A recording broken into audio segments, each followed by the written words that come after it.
Hello, I'm Fiona Dourif. And I'm Danielle Bisutti. And we are the ladies. The ladies and the babes. Of Chucky. The witches of Chucky, y'all.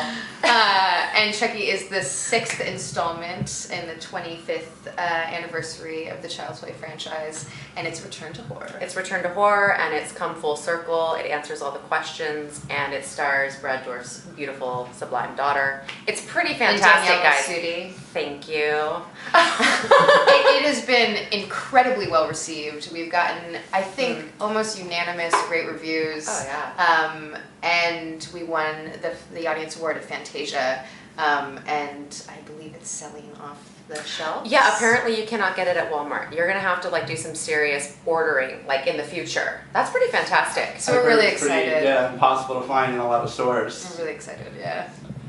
So actually, I just interviewed your dad, and he was talking about how proud he was of you and of the film, and how it's life-changing for you, because I asked him how Chucky was life-changing for him, and he said that really this is the film that would be life-changing for him, in his opinion, because of you. Oh, so.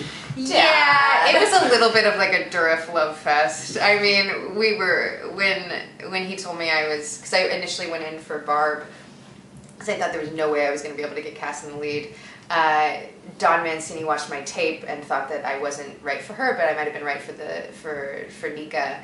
And I guess Don called my dad, and I get this call from my dad, and he says, "Fiona, do you know that they're interested in you for the lead?" I was like, all right, because I mean, the deal is that you just don't get attached to anything at all, ever, unless money is in escrow. Yes. Period. I do not believe it's going to happen.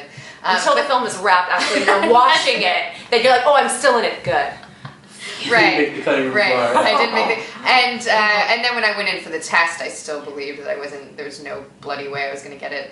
And it was because it was just this it would have been too cool to even imagine, and now here I am, and we've gotten to go to all of these festivals, and I get to represent my family, what I've identified with my entire life, which is Chucky. I am the seed of Chucky. No big deal. So, when did you find out that your dad was Chucky? How did that happen?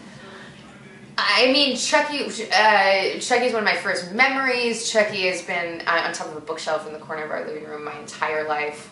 Chucky was the coolest thing about dating me in high school and middle school, which is true. Everybody knew that I was the seed of Chucky, and if they didn't know, I told them.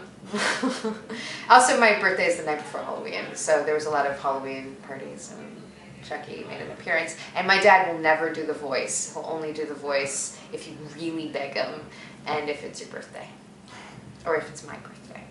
We'll do it then. All roads led to this moment. For my whole life has been predicated on this one moment with you. Wow.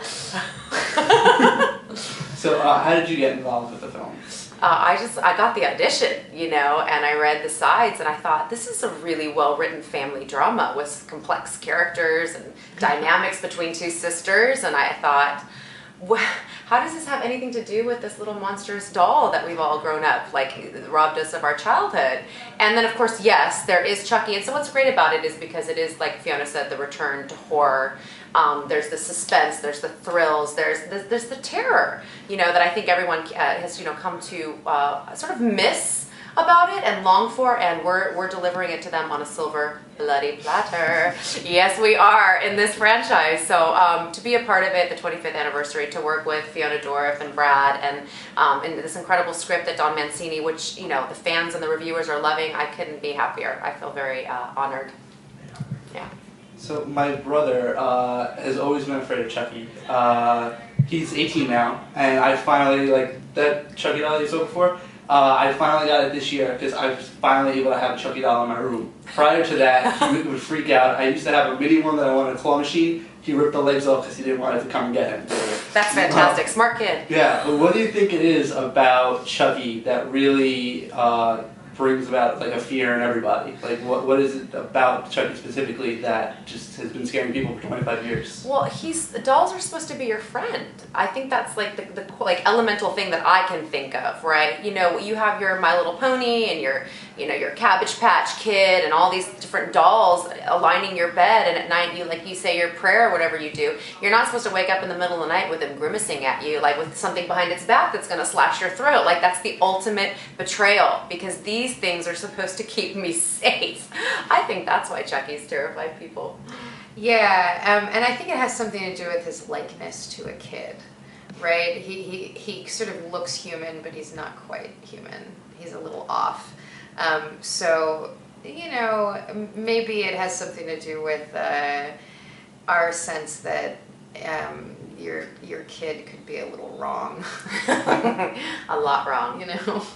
That maybe we have a little Chucky in all of us. Well, and apparently this new model is reminding people a lot of Matt Damon. So we're sorry, Matt Damon, for that. Probably won't be able to see any of your movies from this point forward. I think you're tremendous, but he always gets blamed for everything, Matt Damon. I know. I was so good. I can't wait for Jimmy Kimmel to get his hands on this. Like, I would love for Jimmy Kimmel to like get on Matt Damon for looking like the new Chucky doll. Let's do it. I know. When Fantasia, they were like, excuse me, yeah. Seat of like 1,500 people. Why does Chucky look a lot like Matt Damon? It was the funniest thing It's pretty ever. epic. Oh, he does a little. There's just a little full face on The the poster scene of too. Matt Damon. Yeah. That's going to be the next movie. This was the doll. This was the stage 2. What do you call it? I'm forgetting the word. When like animatronic doll is what I was looking for. That for whatever reason he looked like a little puffy and sensual. A little bloated. He looked a little bit like a sex doll. The years of drinking have not been good. Yeah. Chuck. And like everybody knew he looked a little off. He a little sensual. This is going. He did. His like lips were a little puffy. He was really puckered. I had to kiss him in the movie, so I was leaning down. Is like he like licked his lips, sort of wet them for me. It's like, I'm not going tongue on you, Chuck. We just met. I thought actually that doll was the creepiest. Though I don't know if he photographed all that well. Peeling. When I got to peel the skin off, that was scary for me. Spoiler alert. Oh well. Darn it, I keep doing it. Trim it and resume. Welcome back. And welcome back to the Babes of Chucky. Okay. It's funny, the thing with Matt Damon, I wonder if it has anything to do with Team America with the Matt Damon puppet, because then that's like the in-between from Matt Damon to Chucky. Which, by the way, Don Mancini wrote a doll sex scene before Team America. Nobody gave him credit for it, but that was true. That's true. Yeah. He and Tiffany majorly get it. Oh, and that is actually one of the funniest scenes. Yeah. Like, it's hysterical. Their voices behind the like scrim, and you can only see the shadow. They were just telling me that Bride is their favorite. It's still like their favorite one. Which of the Chucky films are your favorites? I think number 1. I think the moment when the doll comes alive in the mom's hand is one of the scariest moments in horror. I think it's great. It would be a toss-up between 1 and Bride. I laughed so hard. I mean, I had to rewind a few times on how funny I thought Bride was. Yeah, some of those one-liners were just hysterical. Yeah, Don's funny. Don Mancini. Yeah, and your dad's delivery. Pretty great. And Jennifer Tilly, of course. Jennifer Tilly, who's I hilarious. do my fake. I love faking her voice. Yeah, it's fun. Do you want to do Well, it? I got nervous. Let's see. Oh, Chucky. Yeah. Sort of like, why are you such a bad boy? Yeah, it's so good. I didn't want to meet. I haven't even met her yet. I'm really excited. Oh, that's so good. Thank you. That's really good, yeah. So like me. They really like me. I'm ready. I can't do it. I'm ready for anything. After I can do Jennifer Tilly. God, yeah. I would love Jennifer Tilly's body for a day. That'd be Oh, pretty great. yeah. Talk about just woman. Woman. I'm here and take it. Yeah, she's awesome. So she's going to be on the panel tomorrow, I believe, Yay. at Comic-Con. Yeah. So hopefully I'll be able to attend that as well. Cool. Looking forward to that. Hope Do we your see voice for her. Oh my gosh, she will bitch slap me. I know she will. She'll be like, oh goodness. I sounded a little bit like a gremlin in that last one. Yeah. Just a little, yeah. So what do you think of the state of horror now?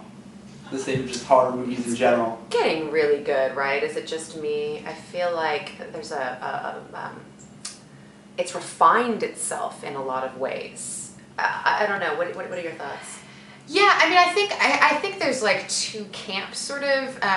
One of which is the sort of Bloody and disgusting. yeah, the unsteady, like camera kind of real, really vicious horror that's becoming really popular. I think I'm thinking of Hostel mostly, which I really respect. I thought it was great. I really had a hard time watching it though, just because it was so jumpy. No, it wasn't even that it was jumpy. It was just so violent. And I have a hard time with torture, and I have a hard time with humiliation just watching it. Yeah. So I think there's that, and then there's this like kind of, I really liked Your Next. Did you see Your Next? I did. Your Next I thought was great. And Insidious, I'm really a fan of the Insidious franchise. And The Conjuring I thought also was really scary. James Wan is really masterful, and there's no blood. There's no weapon, but you're terrified. Right. That being a part of Insidious Chapter 2, which was such an interesting aspect to know that I am terrified for my life right now, and I haven't been threatened by any real visceral, tangible thing. It's this probability of the paranormal, the supernatural, possession. Oh goodness. Masterful, right? His element, his camera work, the element of surprise, much like what Dawn did in Curse of Chucky. Some of the reviews that we've gotten have commented specifically on that opening shot. There's this beautiful, masterful, like 360-degree camera work that happens a few times throughout it. Yeah, he was really excited to shoot it too. The choreography and the element of surprise. I mean, that's really, and I think that if you can, if you, it sans the blood, if there's no blood, there's no weapon, and you can still have people completely terrified in their seats with nightmares, I think that you've done a pretty good job. Right. My ex-boyfriend is a horror writer, and he's a horror novelist, and he was like, hey, listen, I have to like, he had this very minor surgery for the next day, and he's like, all right, what you can do for me is you can go see Evil Dead on the opening night at midnight. And I went, and there were like all these people with tree branches and machetes and stuff. And I really like Evil Dead. I actually really liked the movie. I thought it was great. I had such a hard time watching that amount of blood. Oh wow!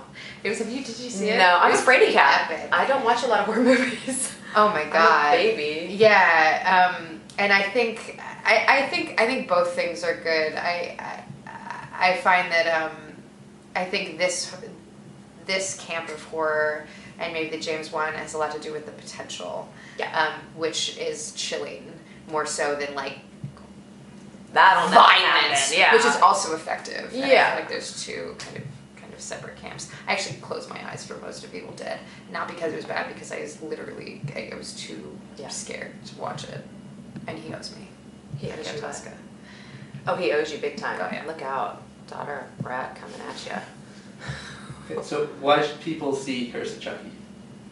Oh, because it's really good. It's really good. It's really good. We've gotten almost unanimous great reviews. People really like it. What the fans, I think, are really responding to specifically is that a lot of answers, like to questions that they've had about, like, why is Charles Lee Ray so disgruntled? Why is he always target families? Like, how did the doll get, sort of possessed in the first place, without giving any spoiler alerts? I think that there's a lot of fulfillment to that, in this Six franchise. I think that they're enjoying, not only because she's a great actress, but also because of that legacy of the Dourifs. Like, I think they're enjoying that element. There's a lot of surprises that happen, some fun little cameo surprises along the way. And watch till the end of the credits. Stay to the end of the credit. I mean, it is such a pleaser. And it's such a, like Fiona's been saying, Dawn wrote such a tight script. It's a great family drama and the trappings of this beautiful Victorian macabre house with a 2-foot red-headed freckled murderous doll that we've all come to love and appreciate. We do love him. Named Charles, or Chucky for short. Like my little brother. Like a little brother. Okay, great, thank you.